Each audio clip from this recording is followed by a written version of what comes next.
Demon Emperor Chapter 636 hanggang 637. Nagpapatuloy.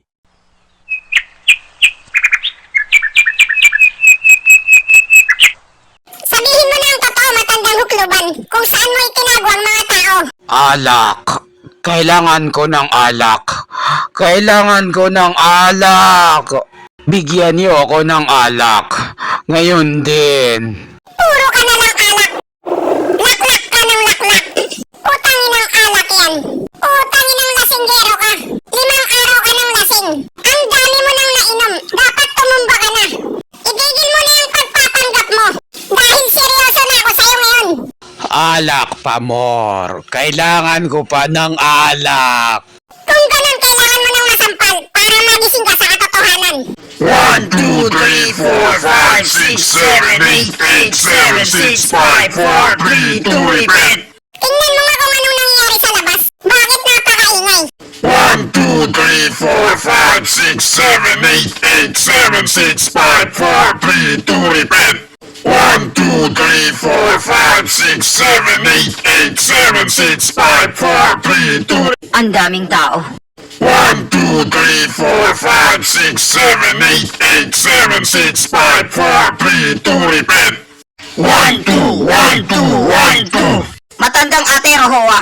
Ang batang sister natin na si Kinching, bumalik na. Pero marami siyang dalang tao na mga adik. Lahat sila'y matitigas ang katawan. Marami siya sigurong nahuli ng mga kahina-hinalang tao. Buksan mo ang harang at papasukin sila. Marami na namang mga inosenteng sibilyan ang madadamay sa napakabigat na kasalanang ito. Kung ganun, nakikinig ka pala sa mga marites. Nagpapanggap ka lang na lasing. Kapag nakapasok na sila, babalikan kita. Hindi pa tayo tapos. Napakatapang naman ang e-abab na to. Sige lang.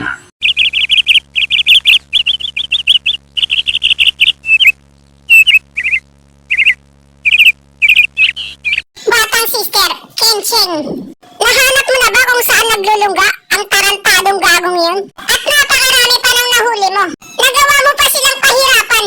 Hirap na sila sa buhay. Hindi na sila makakilos ng maayos. Sino ka sa palagay mo para tawagin silang patay na bilanggo? Kahit sabihin pa natin na medyo baldado sila, hindi mo sila pwedeng murahin ng ganyan. Hindi mga tarungan yung pinagsasabi mo sa kanila. Tangina mo ka, Stewardess Yuka. Anong pinagsasabi mong mga tarungan? Ikaw ang gumawa sa amin ito. Sino siya? Oo nga pala, matandang ate Rohoa. Nakalimutan kong ipakilala siya sa'yo. Siya nga pala yung jowa ko na nag-isang lalaki sa buhay ko. Boyfriend ko nga pala, galing Pilipinas. Siya ang kinatawan ng Demon Semengsekto sa pagtitipon ng 2 dragon. Nagkita na kayo, di ba? Narinig niya ang kinakaharap nating problema, kaya pumunta siya rito para tulungan tayo. Nagkataon lang na nagkasalubong kami habang nagpapahinga rito. At wala kaming pakialam sa problema niyo. Mga atabs, gumalaw na kayo at pumasok. Dahil kapag nagpabagal-bagal kayo, maninigas kayo dyan sa labas habang buhay. Ganyan ka pa rin, Chupa. Wala ka pa rin pinagbago. Ayaw mong aminin sa lahat ang relationship natin. Pasensya na, ganyan kasi siya eh. Ayaw niya sa mga hindi niya kilala. May pagka-introvert siya. Ano yun? Masaya ba siya o malungkot? Nakikita ko sa mukha niya ang magkahalong emosyon. Ngayon lang. Ngayon pwede na tayong makapagsimula ng meeting di avance. Ang mystical heaven secto, masyado naman silang kampante. Para ipadala ang mga mag-aaral nila na walang kasamang mga matatanda. Nakakahiya man itong sabihin, pero kailangan kong ipaalam sa kanila ang totoo. May kasama kaming 3 mga matatanda, pero ang masamang cultivator, nahuli niya sila. Kaya kami na lang ang natira na nag-iisa. Ha ha ha ha! Ang kilalang tanyag na mystical heaven secto. Sobrang hina na nila, pati mga matatanda sa kanila hinuhuli na rin. Tumigil ka na dyan sa kakatawa mo. Baka sa susunod ay ikaw na ang mahuli. Chupa, grabe ka naman. Bakit mo kinakampihan ang mga taong labas? Tatalikuran mo na lang ba kami ng mga tropa mo para sa isang babae? Hindi mo ba alam na ang mga babae ay parang damit lang? Samantalang kaming mga tropa mo, ang kamay mo at paa. Ha ha ha. Nakakatawa talaga kayo mga masasamang cultivator. Nang trash talk kayo ng hindi maganda. Pagkatapos kayo naman ang nag-away-away. Dahil sinabi mo na ang mga kababaihan ay mga damit. Pwede mo na sigurong ibenta ang mga tropa mo para makabili ka ng ilan. Bakit mo pa ito pag-iisipan, di ba? Kami ng matandang hukluban to. Ulitin mo nga yung sinabi mo.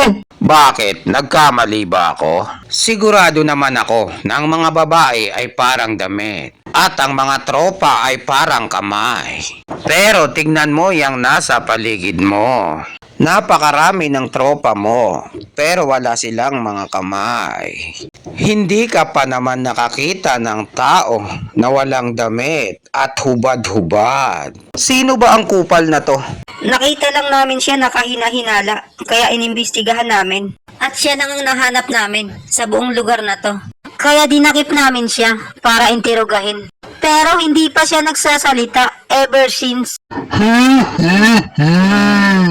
Ipaubayan niyo na sa akin yun. Pakakantahin ko siya. At susunod, magmamakaawa siya para makapagsalita. Tumabi ka muna, Taba. Ako muna ang kakausap sa kanya. Nakakatandang amo, pasensya na sa pagiging bastos. Patawarin mo sana kami kung nagkasala kami sa iyo. Anong pakulo ang ginagawa ng batang ito? Bakit bigla siyang naging magalang? Chupa, kilala mo ba siya? Friend mo ba siya sa FB? Hindi kami magkaano-ano at ngayon ko lang siya nakita sa buong buhay ko.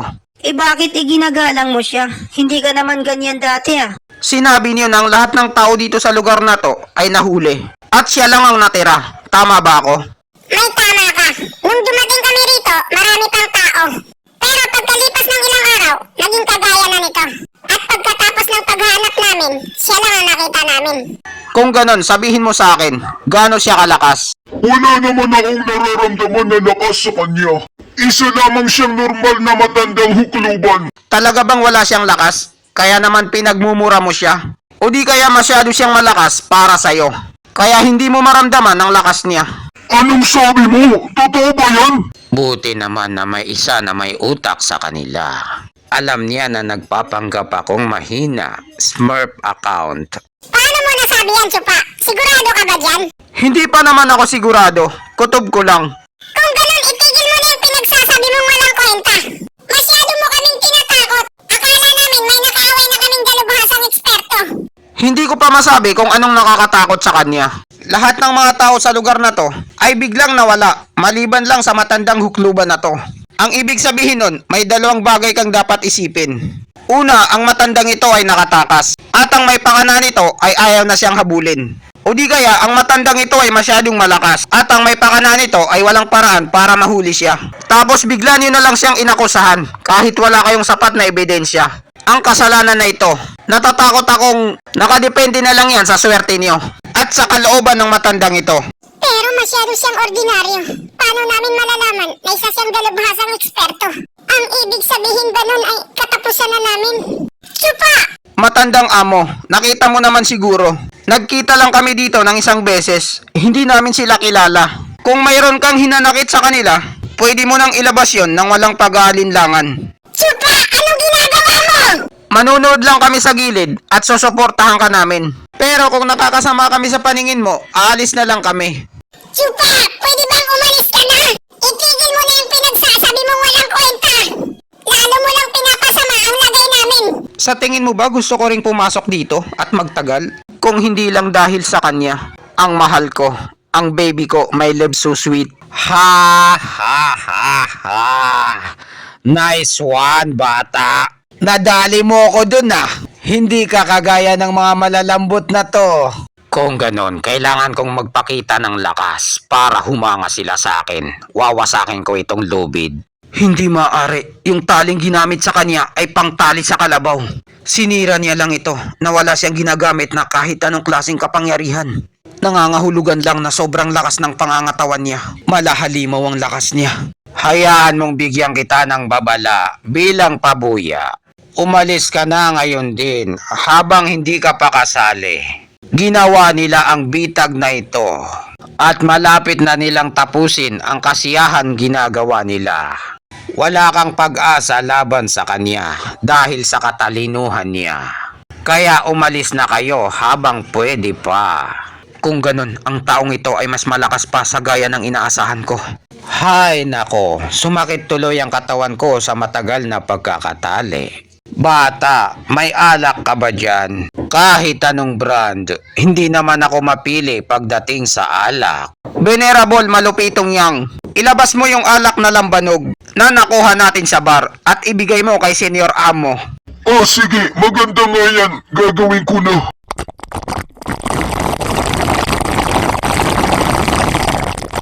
Teka, mayroon pa pala akong nakakalimutan. Huli na ang lahat para magsisi mga e-abab. Alam niyo ba kung anong mga nangyari sa mga taong gumulo sa akin? Sir Amo, masyado mo namang tinatakot ang mga bata. Kaya nila nagawa yon ay masyado pa silang ignorante. Wala pa silang alam. Alam kong hindi niyo sila papatulan. Dahil kung gusto niyo silang patulan, matagal na silang nawala sa mundong ito. Nakikita ko sa inyo, Sir Amo, na hindi ganon ang ugali niyo. Hindi niyo ibababa ang sarili niyo.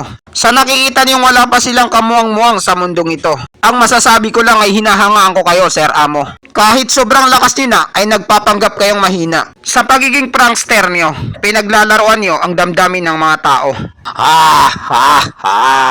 Nice one, bata. Binaliktad mo agad ang sitwasyon para magmukha akong masama.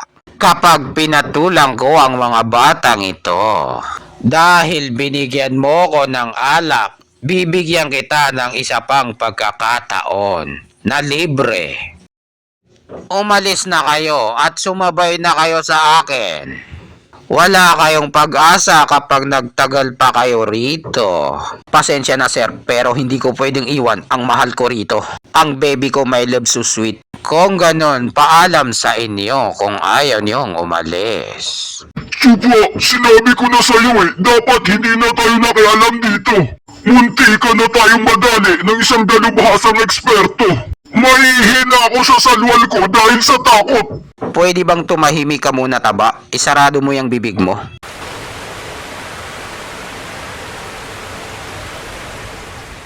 Tingnan mo ang ulap na yan. Pumapasok na dito sa loob ng bahay. Ano naman ang kakaiba dyan? Ipagabi na Matik may ulap na lalabas. May tama ka sa sinabi mo. Pero nakakita ka na ba ng ulap na pinipigilan ng pakiramdam mo? Tama. Bakit wala na akong nararamdaman sa kanya? Kakaiba ito. Wala rin akong nararamdaman sa kanya. Tama ang sinabi ng matandang hukluban na yon. Kaya maghubad na ako. Na-stuck na tayo rito at hindi na tayo makakalis. At dito nagtatapos ang chapter 636 hanggang 637. Maraming salamat po sa panunood nyo. Mag-subscribe para laging updated sa buhay ni Chupa.